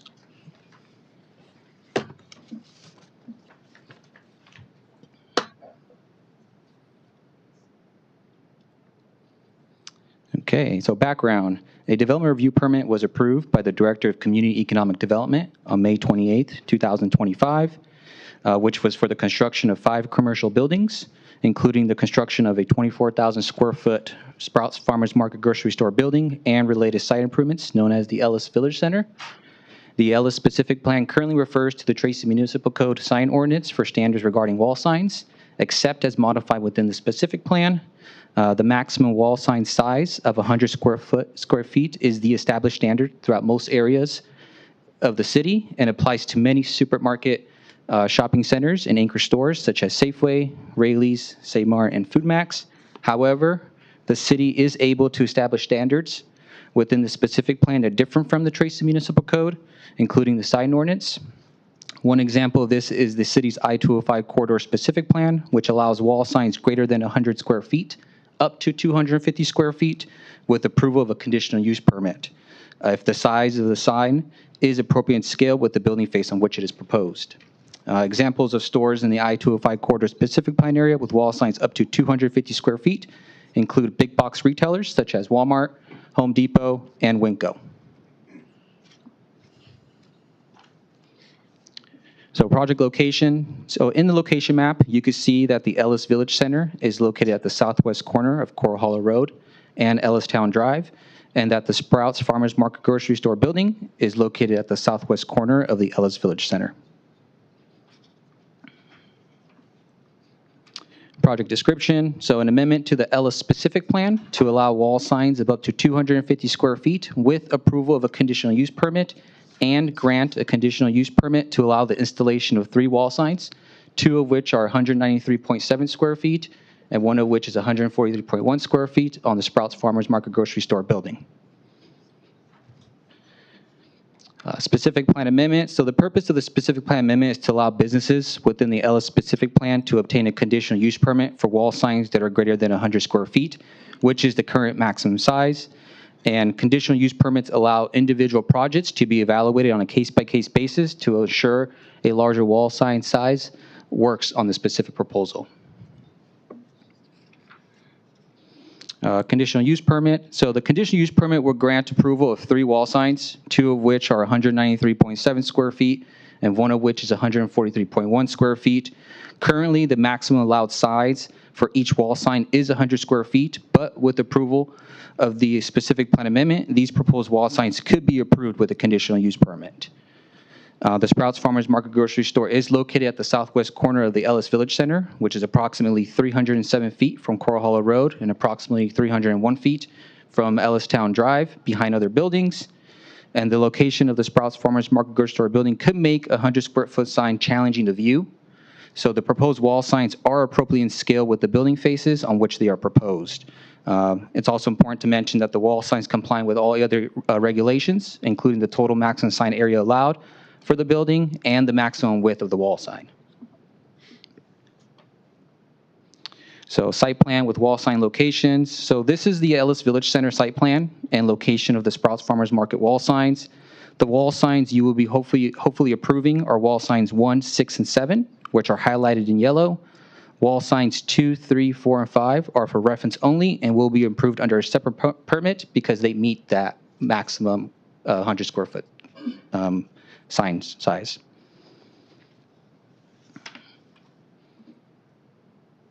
So north elevation with wall signs. So this Sprouts Farmers Market wall sign is wall sign 1, which is 193.7 square feet in size and is facing north. You can also see wall signs 2, 3, 4, and 5, which will be approved under a separate permit, as mentioned in the previous slide.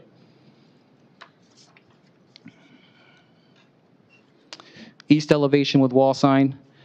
This Sprouts Farmers Market wall sign is wall sign 6, which is 143.1 square feet in size and is facing east towards Coral Hollow Road. And then this is the south elevation with wall sign. So this Sprouts Farmers Market wall sign is wall sign 7, which is 193.7 square feet, same size as the one facing on the north elevation. And all 3 wall signs are appropriate in scale with the building face on which they are proposed.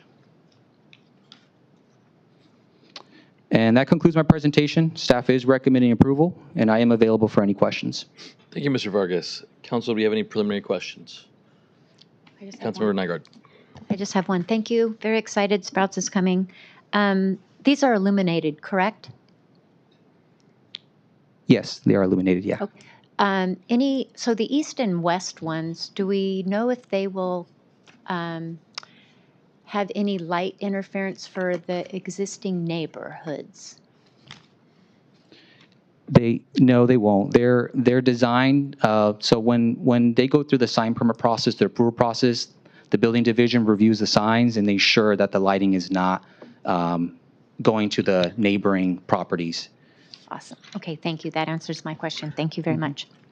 Mayor. Councilmember Bedoya. Thank you. Is there a signage on the west elevation? No, right? No signage on the west elevation. The west elevation is an empty wall. lot, and it will be for future residential project. Okay, thank you. Any additional questions? All right, with that, we'll go out, I will open the public hearing at 7:08 PM. Are there any members of the public who would like to speak on item 4B? Seeing none in chambers, do we have any online? No speakers online, Mayor. Okay, with that, we'll close the public comment period and close the public hearing at 7:08 PM. Return to council for additional discussion and/or motion. You go first. Oh, my apologies. That's okay.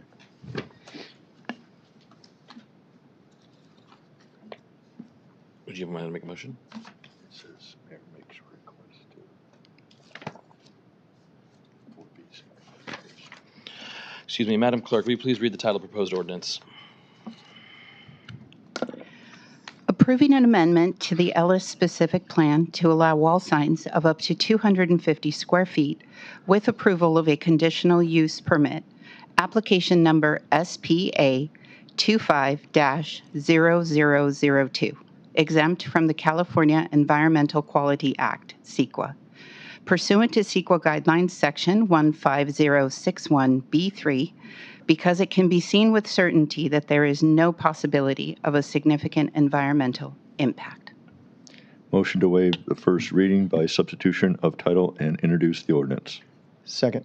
We have a first and second. Roll call, please. Mayor Pro Tem Abercrombie, Yes. Councilmember Evans, Yes. Councilmember Bedoya, Yes. Councilmember Nygaard, Yes. and Mayor Arreola. Yes. Motion to adopt a resolution granting a conditional use permit to allow the installation of 3 wall signs, 2 of which are 193.7 square feet and 1 of which is 143.1 square feet on the Sprouts Farmers Market grocery store building located at the southwest corner of Corral Hollow Road and Ellis Town Drive, Assessor's parcel number 240-140-70, application number CUP 25-0005, exempt from the California Environmental Quality Act pursuant to CEQA Guidelines Section 15311, and pertaining to the construction of minor structures accessory to existing commercial facilities, including on-premise signs. Second. We have a first and second. Roll call, please.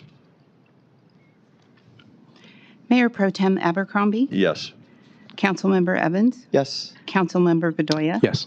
Councilmember Nygaard, Yes. and Mayor Arreola. Yes. All right, that item passes. Congratulations to Sprouts. We look forward to you opening soon. Thanks so much. All right, that brings us to item 4C, which was regarding a resolution for the LAFCO annex of the sphere of influence area near Cortez Ranch Pacific plan area. Staff report, please.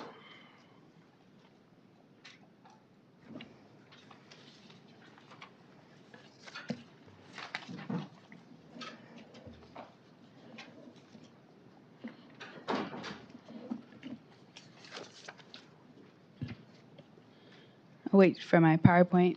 Good evening, Council. My name is Genevieve Federighi with the Community and Economic Development Department, and I'm the project planner for the West Tracy annexation. This annexation is a city-initiated annexation. The annexation area is shown here in the hatched black area. You'll see the I-205 freeway, and then International Parkway goes right through the middle of the area. The portion that's just north of it is the Cortez Ranch specific plan, to give you an idea of where we're looking. The area outlined in red is a Patterson Pass Business Park. In 1991, the business park entered into an agreement that they would be provided utilities in order for them to annex eventually when the city was adjacent to the property. So in 2013, the Cortez Ranch specific plan was approved, and that made it adjacent. So it has been an outstanding item since then. when we were evaluating the area, and with recent annexations in the area and current interest in annexing other areas, we included approximately 1,350 acres with the annexation. So the project is two parts. The first is the annexation and pre-zoning, and the second is the general plan amendment. So for the annexation and pre-zoning, it includes approximately 1,350 acres, and that will be moving from San Joaquin County into city limits. The pre-zoning of the area is proposed as light industrial, with the exception of highway services for an existing commercial development in the area. And then the general plan amendment includes changing the city-owned properties from park to public facilities. So to start with the pre-zoning,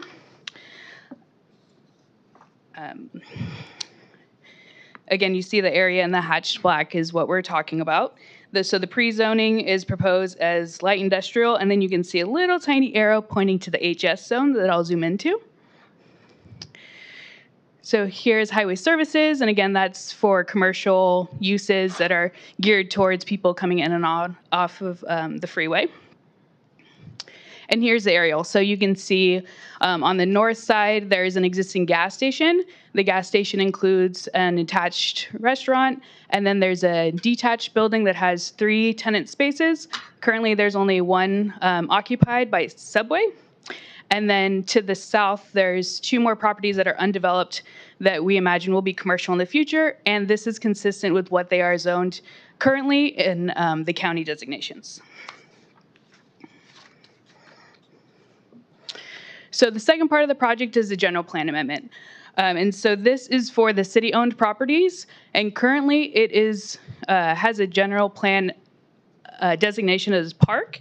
That was originally the idea for Legacy Fields, which we know is now on the north side of the field, so it's no longer needed to be a park in this area.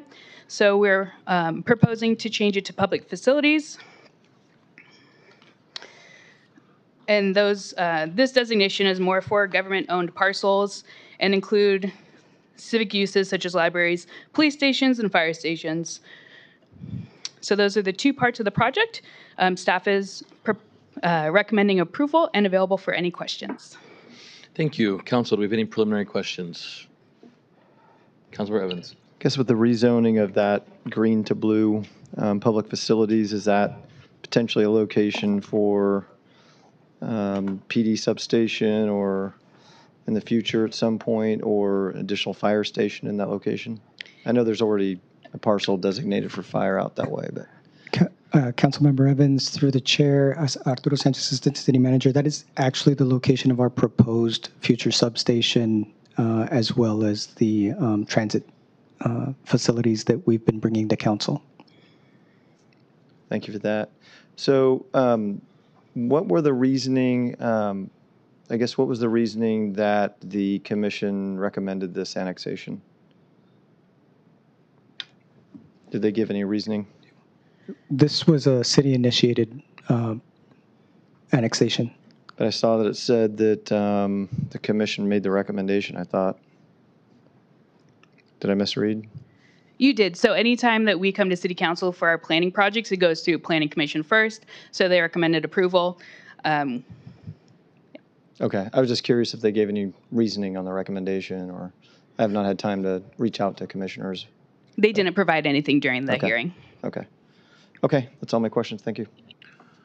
All right, and with that, we'll go ahead and open the public hearing at 7:16 p.m. Are there any members of the public who would like to speak on item 4C? Seeing none in chambers, do we have any online? No speakers online, Mayor. Okay, with that, we'll go ahead and close the public comment period and the public hearing at 7:16. We'll return to council for additional discussion and or entertain a motion. Take a crack at it. Motion to adopt Resolution A determining that the proposed annexation of approximately 1,350 acres located in the city's sphere of influence adjacent to the southwestern boundary of the city's Cordes Ranch Pacific Plan area is consistent with the impacts identified in the city's general plan environmental impact report, and therefore pursuant to California Environmental Quality Act guidelines sections 1.5, 162 and 15168, subsection C, subsection 2.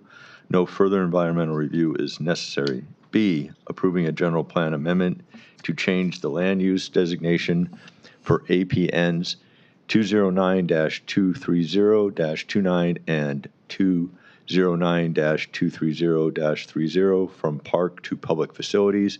And C, authorizing the city manager to submit a petition to the San Joaquin Local Agency Formation Commission for the annexation of approximately 1,350 acres into the city limits of Tracy. Second. We have a first and a second. Roll call, please. Mayor Pro Tem Abercrombie, Yes. Councilmember Evans, Yes. Councilmember Bedoya, Yes. Councilmember Nygaard, Yes. and Mayor Ariola. Yes. Madam Clerk, will you please read the title of the proposed ordinance? Approving the pre-zoning of the annexation area to light industrial, M1, and highway services, HS, and determining that the pre-zoning of approximately 1,350 acres located in the city's sphere of influence adjacent to the southwestern boundary of the city's Cordes Ranch specific plan area, open parens, annexation area, close parens, is consistent with the impacts identified in the Environmental Impact Report, prepared in compliance with the California Environmental Quality Act, CEQA, for the city's general plan, and therefore, pursuant to CEQA guidelines, sections 15162 and 15168C2, no further environmental review is necessary. Motion to waive the first reading by substitution of title and introduce the ordinance. Second. We have a first and a second. Roll call, please. Mayor Pro Tem Abercrombie, Yes. Councilmember Evans, Yes. Councilmember Bedoya, Yes. Councilmember Nygaard, Yes. Mayor Ariola. Yes. All right. Well, thank you. The item passes. That'll take us to item 4D, which is regarding to the ordinance amendment for accessory dwelling units. Staff report, please. Thank you. Genevieve Federighi again from Community and Economic Development Department. If I could have the PowerPoint.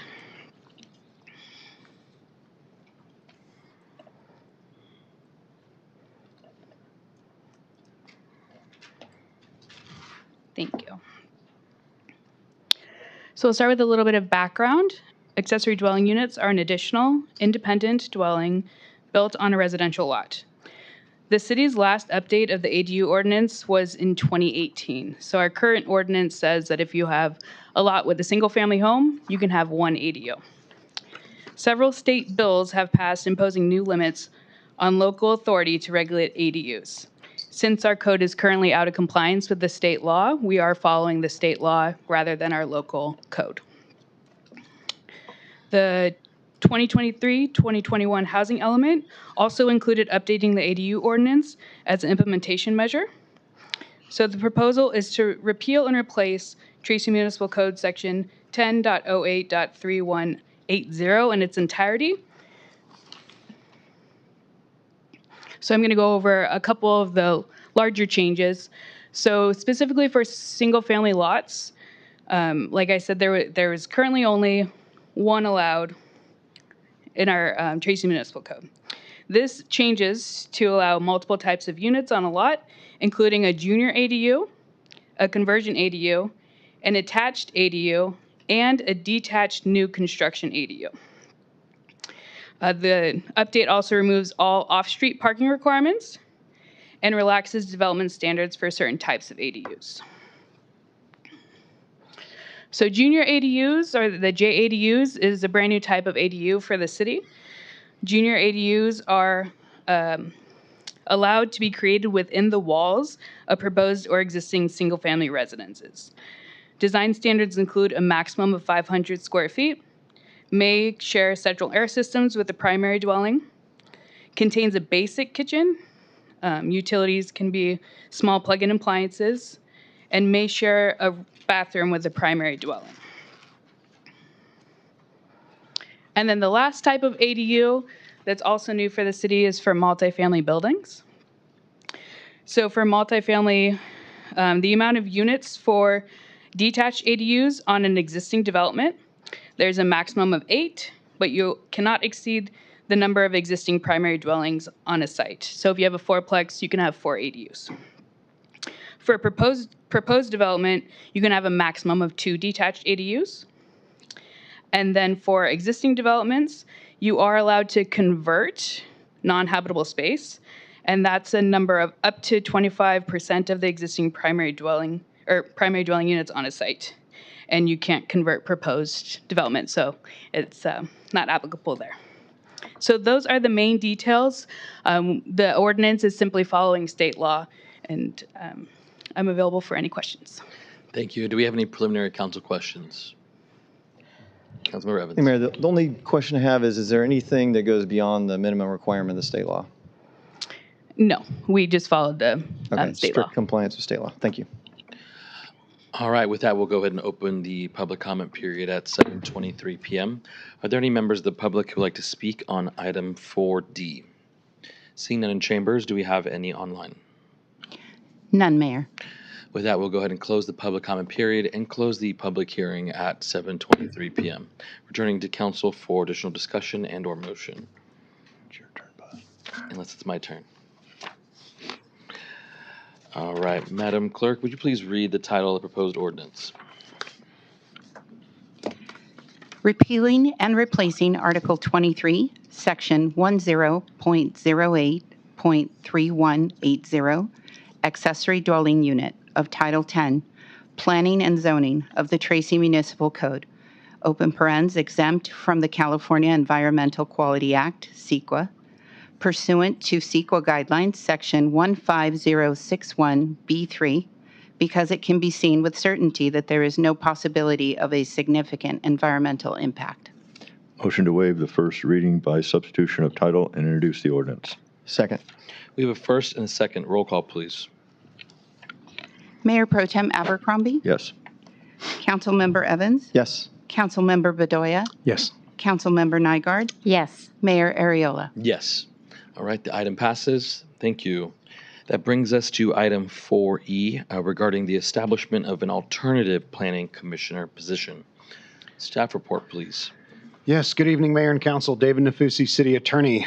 Following unanimous consensus from Council at the April 7th and then May 19th City Council meeting, staff has returned to you to provide amendments to Chapter 10.04 of the Municipal Code so that the city may establish an alternate member to the Planning Commission. Consistent with that direction, I just want to go over some highlights for you of what the proposed amendments will entail. Excuse me, is that first, the appointment, in order to get on to have an amendment, we'll need a majority vote this evening and through a first and second reading. Second is that the recommendation be that the recruiting pool be the same as the current process, and that while the city council is appointing its planning commissioners, it also appoint the alternate, that the term be 2 years. In addition to that, that the expectations regarding meeting attendance, that there be mandatory attendance consistent with either 1 being physically present and or 2 legally permitted remote participation consistent with the Brown Act.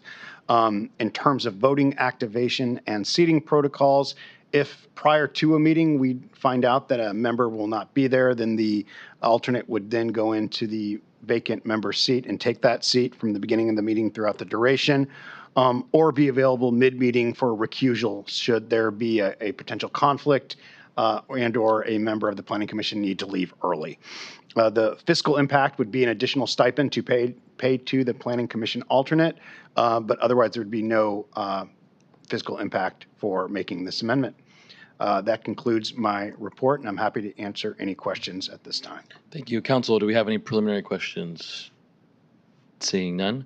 With that, we'll go ahead and open the public hearing at 7:26 p.m. Are there any members of the public who would like to speak on item 4E? Seeing none in chambers, do we have any online? No speakers online, Mayor. With that, I'll go ahead and close the public comment period for item 4E and close the public hearing at 7:27 p.m. Return to council for additional discussion and or motion. Oh, unless it's myself. Madam Clerk, would you please read the title of the proposed ordinance? Amending Chapter 10.04 of Title 10 of the Tracy Municipal Code to add an alternate member of the Planning Commission and establishing the membership, qualifications, and terms for said alternate. Motion to waive the first reading by substitution of title and introduce the ordinance. Second. We have a first and a second. Roll call, please. Mayor Pro Tem Abercrombie, Yes. Councilmember Evans, Yes. Councilmember Bedoya, Yes. Councilmember Nygaard, Yes. and Mayor Arreola. Yes. All right, the item passes. We look forward to having an alternate planning commission and continuing to do the work of the city. That takes care of our regular items for tonight. At this time, we'll be moving to item 5, which is a closed session, but folks are welcome to join. At this time, I would. Do we need to play? Yeah. Okay. At this time, we'll be engaging in item 5. This is closed session. It is a public employee performance evaluation for the position of city attorney. At this time, I'll open it up for public comment. Are there any public comments for item 5? Seeing none in chamber, do we have any online? None online, Mayor. Okay, with that, we'll go ahead and close the public comment period for item 5, and I'll entertain a motion. Motion to go to closed session. Second. We have a first and a second. Roll call, please. Mayor Pro Tem Abercrombie, Yes. Councilmember Evans, Yes. Councilmember Bedoya, Yes. Councilmember Nygaard, Yes. Mayor Arreola. Yes. All right, we'll be going to closed session and be back shortly. Thank you.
All right, we are reconvened to open session at 8:07 PM.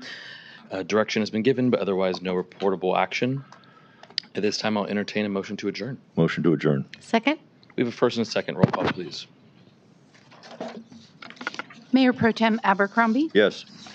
Councilmember Nygaard, Yes. Councilmember Bedoya, Yes. Councilmember Evans, Yes. Mayor Arreola. Yes, all right, we're adjourned at 8:08. I just want to say a big happy birthday to Mr. Nafusi. Yes, happy birthday. Happy All right. birthday. Have a good night, everybody.